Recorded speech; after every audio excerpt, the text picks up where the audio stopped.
Assalamualaikum warahmatullahi wabarakatuh. Sebelumnya saya di sini akan menerangkan sedikit ilmu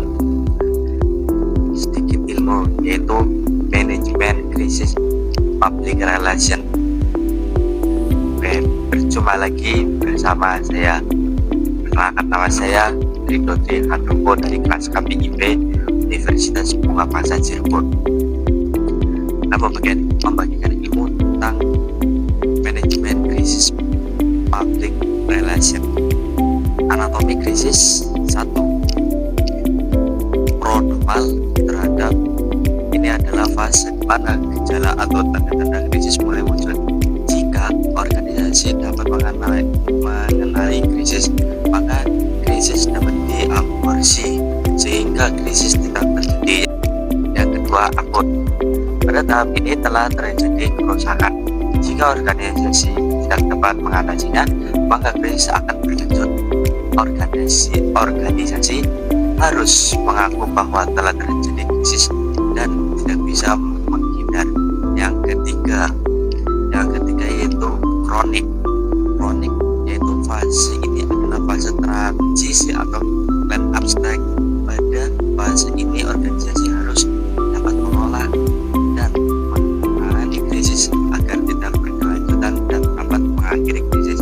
Lanjut, yang keempat yaitu resolusi. Pada tahap ini mulai terlihat ada upaya penyelesaian krisis sehingga ketegangan akibat krisis mulai meredah.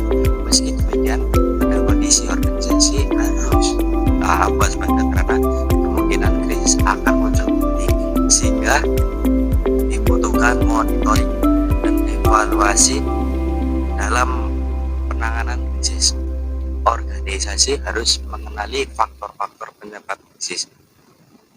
Philips Leslie pada tahun 1993 merinci 5 penyebab krisis, yaitu yang pertama bencana seperti kebakaran, gempa bumi yang dapat mempengaruhi terhadap publik dan organisasi seperti pelanggan, agen, investor, publik, komunikasi, dan perubahan. Yang kedua, kondisi darurat yang datang secara tiba-tiba seperti sabotase produk atau isu produk mengandung racun. Yang ketiga yaitu penanaman bom dapat menimbulkan kepanikan dan kerusakan atau pemugakan kerja yang dilakukan oleh karyawan. Lanjut, yang nomor 4 yaitu rumor negatif tentang perusahaan atau produk.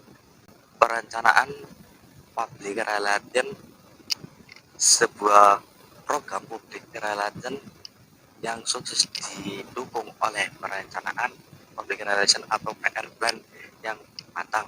Perencanaan public relation atau PR plan adalah serangkaian strategi, kritik, atau membuat program, mengomunikasikan program atau kegiatan tersebut kepada khyalan. Lanjut, selanjutnya ini banyak poin. Yang pertama, PR harus membuat perencana karena perencana merupakan proses dasar perancangan program untuk mencapai tujuan dan target.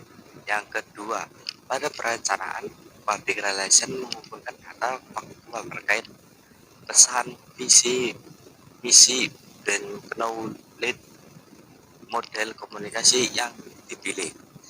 Menginventaris masalah, menyusun proses pemecahan masalah. Dan yang ketiga, tujuan merancang perencanaan adalah agar tidak kesepahaman antara organisasi atau audiensnya dalam memakai pesan.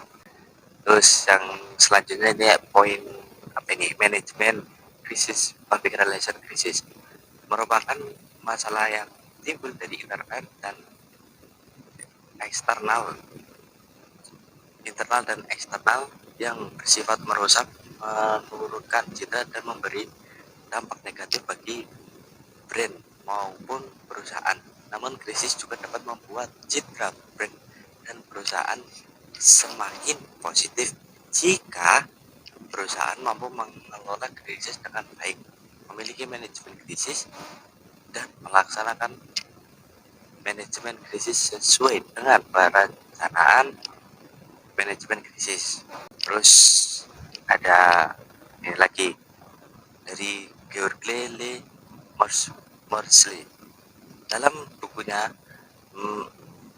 Management by Objective and Results for Business and Industry, seperti dikutip, Morrison menjelaskan betapa krusialnya sebuah perencanaan dalam menjalankan kegiatan public relation.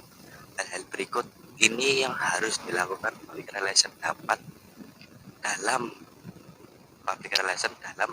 membuat perencanaan.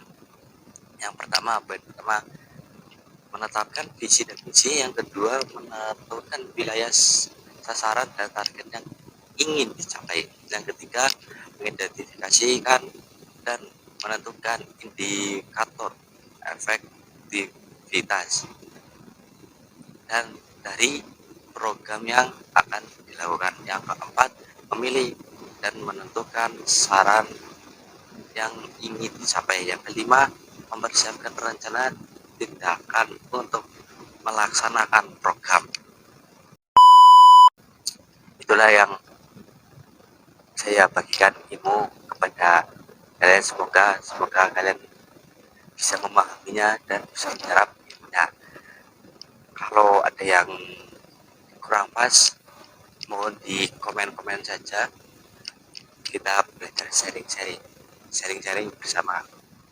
Kalau ada tutur kata yang kurang pas, mohon dimaafkan sebesar-besarnya. Dari saya, Fitrianto, pamit mengundurkan diri. Sampai jumpa lagi. Assalamualaikum warahmatullahi wabarakatuh.